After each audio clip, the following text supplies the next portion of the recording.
Hello, everyone, and welcome back to the ABC Show with me, Abe, the host. Today, I have a very special guest today, Luna. Hi, Luna, how are you? Hi there. How's it going? Things are good. How are you? Things are good. Things are good. We're settling down. I think we're doing well these days, especially with the pandemic days. But anyway, I want you to tell the audience who are you and what do you do? Sure thing. So, I'm someone who loves the outdoors.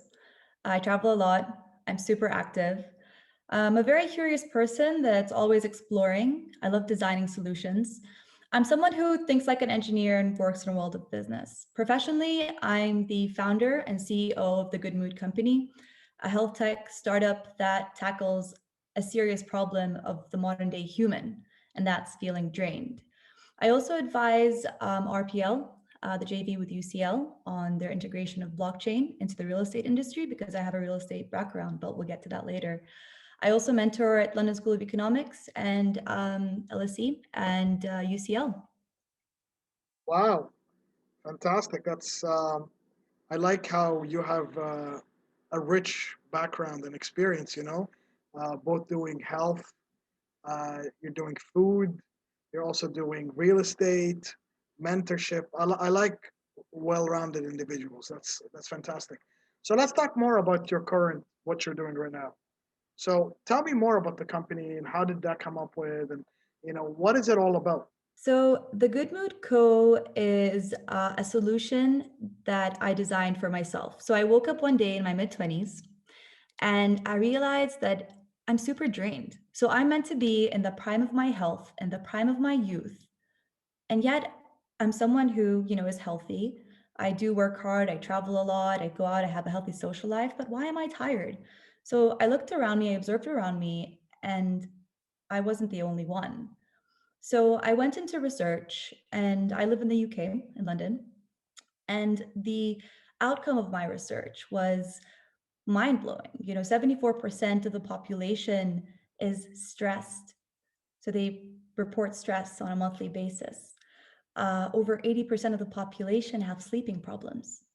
So the UK is a restless nation, it's a stressed nation. And to add to that, over half the population at any one time, 50% of them report digestive issues that have affected their quality of life. So for me, I kind of narrowed down, the modern day society and how it affects the body into these three different elements that govern how we feel. So the brain, the gut, and sleep. And so I designed a solution, a formulation for myself that I started taking. I went to natural supplements first because I grew up in a household of natural supplements. So it was natural for me to go to naturals first as opposed to chemicals or pharmaceuticals. I did a very thorough research, ran my little formulation of 12 nutrients through a nutritionist, and it was okay to go. And I started taking it and I started feeling so much better. And then my friends heard about it and they wanted to try it. I said, okay, at your own risk, but please tell me how you feel. And so it kind of outgrew my direct circle of friends to their wider network. And I would get calls from people that I didn't know hey, I'm having a burnout at work. What supplements do I take? Or I'm about to go to a music festival. What supplements do I take? So kind of like the audience of who wanted to take who was drained. It was everything from hard workers to parents to party animals. And when things started slowing down in the UK after Brexit, I had more space and time to think about my formulation. And I used that space and time to take this small list of 12 nutrients and expand it to 36, to run it by neurologists, sleepologists, nutritionists, to do a lot more research and do a smoke test. Because could this formulation really be beneficial to more than my wider group of friends? And so that's how it started. And then we kind of we launched last summer, and the whole idea is to offer people who are drained, which is the majority of the population, an easy, natural, affordable solution. that's also vegetarian and eco-friendly, because that's what a lot of people care about these days. So that's who we are. We outgrew our physical product as well. So now we're talking about digital good mood, because we are physical humans living in a digital world, and we need to kind of come up with an all-encompassing solution that's both physical and digital for it to actually work. Wow, wow, that's amazing. And is it like more of a supplement? Like, because I just you lost me there for a bit, because I know it was all healthy and natural, and I think top of my head right now I can think of at least three places where I've worked at where I would have definitely needed some of your products because certain deliverables and certain times, um, especially if you work either in consulting or you work in heavy stress workplaces, you tend to burn out fast. You know what I mean? Like digital or advertising agencies is another place that I've worked at, and I failed every single time. I felt drained or burned out. You know that feeling when you open up your inbox and you have like 100 unread emails, and you're like, you know what? I'm not even gonna chug away. I'm just gonna close it and go somewhere else. That is the feeling that usually get out, and that's signs of you are burned out, obviously. But also, how do you pick yourself up and go is something that I always struggled with, and I'm hoping your product would definitely help me re-energize and get back into my routine. That's a good example. So, when you are in a stressful situation, the stress itself it takes you into this negative cycle. So you're stressed during the day, you probably don't sleep well. You wake up next day also feeling stressed, and stress itself impacts your gut's microbiome, which essentially governs around 20 different amino acids. So even serotonin, 90% of serotonin is produced in your gut. And stress unbalances all of that. So if your gut's unhappy because you're stressed, and your body is not functioning well because of stress. So if you're physically more prepared to be calmer and to be healthier, and then you can add the health hacks and lifestyle tips that digital good mood can give you, Yeah. then you can kind of face these situations more prepared. Nice. So tell me more about where do you see you and this product in, let's say, 3 years? Like I want to understand what else are you going to bring into the table, or are you going to expand internationally, or like what is your plan for the next 3 years at least? I'm not going to say 5 years because that's light years away in my opinion. So in 3 years' time, I'd like to see the good mood in music festivals. I'd like to see the good mood, selling in different geographical locations that we've identified, and that being, in different offerings. So we want to be in parts of events like weddings. We want to be part of like corporate wellness. We've already partnered up with co-working spaces, yoga and surf retreats, and we just see the next 3 years being more and more of that expansion before we launch more products. That being said, we're definitely open, and we are going to be, further adding value to our current offering, both in physical terms and in digital terms, but without launching necessarily new products. So the expansion for us in the next 3 years is going to be just distribution in the UK, in Europe, in the US, where we get a lot of sales without any marketing in the time being, in the Middle East, because of reasons of good networks that we have in the Middle East, and so that's where we see ourselves. Amazing, that's amazing. And so to build to that conversation, so you know what a BHAG is, right? So the BHAG is like the big, hairy, audacious goals, or ambitious goals, I call them. So, and usually it's defined by a number, but it's usually more of a 10 to 20-year plan. So Mm. for this, the Mood Co, where do you see it in 10 years then? Like do you see it, hundreds of millions of people, using it, or like what is your realistic goal? Like, give me your output, give me your your long-term vision for that. Yeah, and let's keep this qualitative. I mean, I want to make good mood mainstream, not just, the physical product, but the actual people for people to have the right tools to feel good. and feel prepared, because I think that, modern day society is quite negative and stressed and strained and restless. And what we'd like to offer is a solution to that for the human to be more empowered and more happy and positive. I like the statement you said. I want to make people feel good. You don't hear that a lot from people. It's honestly very noble, and I really like that. That's super cool. So okay, so you didn't really touch on that point. I know you want it to be mainstream, but like, can you give me a number of people? Like, let's be ambitious. So, I mean, I'm going to give you an idea of where I'd like this to be in the long term. I want to be the next Red Bull, Oh wow, something natural, that's natural energy, that doesn't necessarily promise to give you wings, but that can help you be happier. that's a good B hack. So that's very specific. I like that. Yes, and I think that, we are also building a positive ecosystem around us. So we've partnered up with Positive News Agency. We talk about positive data consumption. We're tying in everything from like mental health to physical wellness, like breathing exercises and stretches. So we're just trying to bring everything in an easy solution that's also affordable. That's part of our positive ecosystem as well. That sounds super cool. Honestly, super cool. So okay, let me switch gears here, and let me talk about your past. You said that you were in real estate. Switching gears from especially real estate, where people who do real estate, in my opinion, are usually very dedicated to real estate, and they never leave it because it is exciting. I have to be honest. Like, I have a couple of family members who do a lot of real estate, and I worked with a lot of, I worked for Diviso.com, which at that time still is in the UAE, one of the biggest real estate, platforms that people can either sell or rent their platform. So tell me more about how, what made you switch. That's kind of a drastic switch.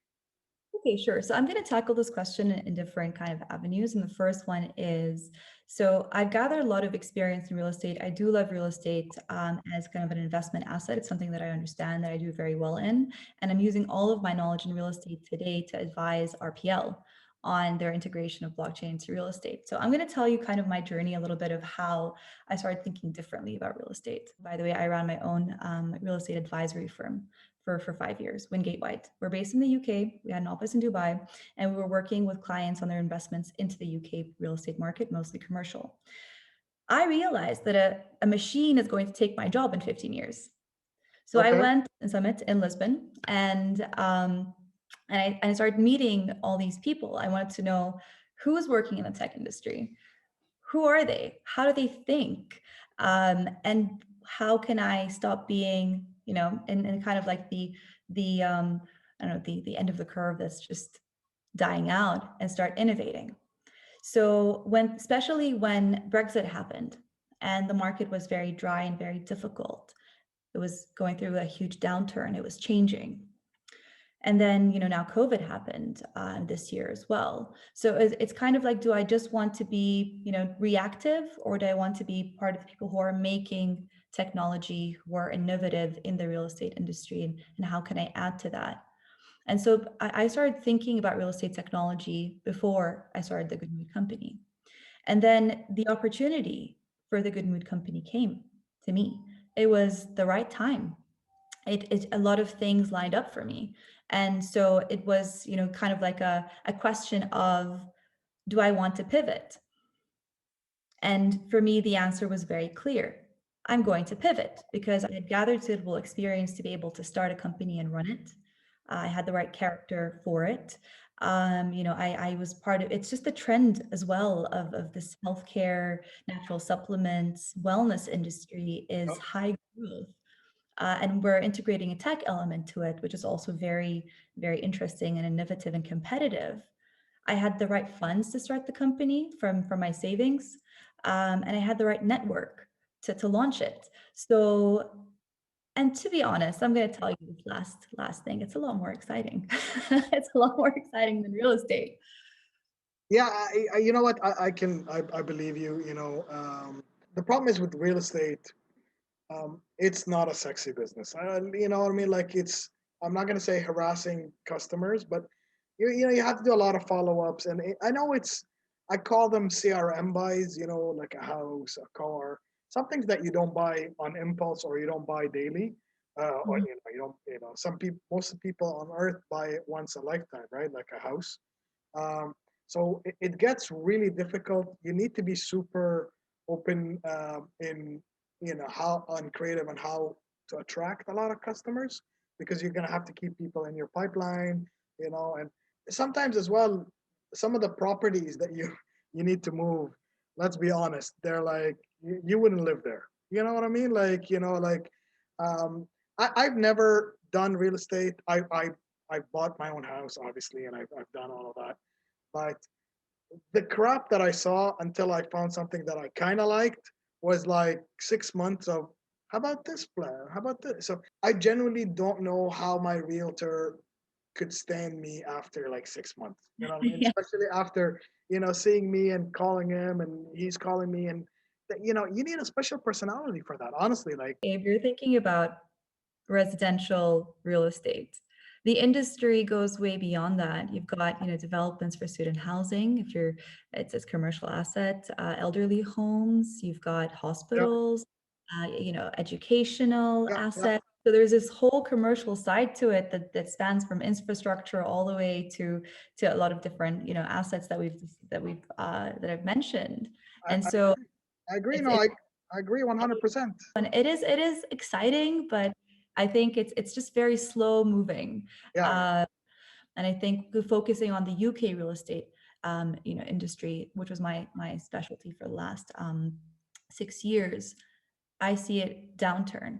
So it was, do I want to try and cut costs and adapt and try really hard to find opportunity, which I sure, failed to, sure, sure. or do I want to be part of a growing industry where I have an innovative idea and good qualification to, to grow?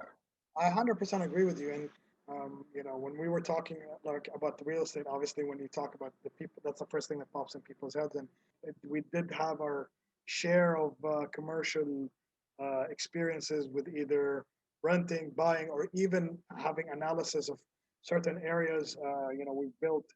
We used to build call centers for companies across all of MENA, and obviously a part of building something is it has to be on on a public transportation, because there's a lot of people coming in and out, even data infrastructure, telco infrastructure played a lot. It wasn't just, oh, I like this building, let's go rent there. It was never like that. You know what I mean? And how ready people are and how ready things were. And then when I started working at Dubizzle, we looked into all of that data, analysis of certain areas. We were asked all about that stuff, and believe me when I tell you, we used to get something like 20,000 listings, a brand new listings a week on our website. So, and then getting data out of that, how many people touched the ad, how many people contacted the real, that was all exciting, But again, it's not something in wellness. Wellness is right now becoming super hot, especially after the pandemic. People started, including myself, started better taking care of myself. Really wanted to live my life according to what I want and not according to a certain schedule or whatever. That's talking about me, and I'm sure that resonates with you as well. I think it's there's this whole like wellness revolution where people want to feel better and they're ready to spend a bit more time and money on that.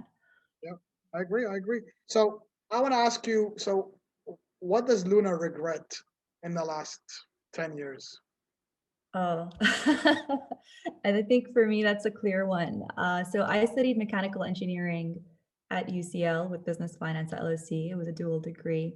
And then I went straight to do my project management, project and enterprise management at UCL. And right after that, I started working as a project manager at the Mayor of London's investment arm, where I was basically managing projects from Europe, Middle East, Africa, the companies that wanted to move into the London economy. So we'd help them hit the ground running. And one of the things that I regret not doing is going and trying engineering for a couple of years. So I never gave engineering a chance. I graduated top 5 in my class. I loved renewable energy, but then I just never gave it a chance. And I'm always curious about that.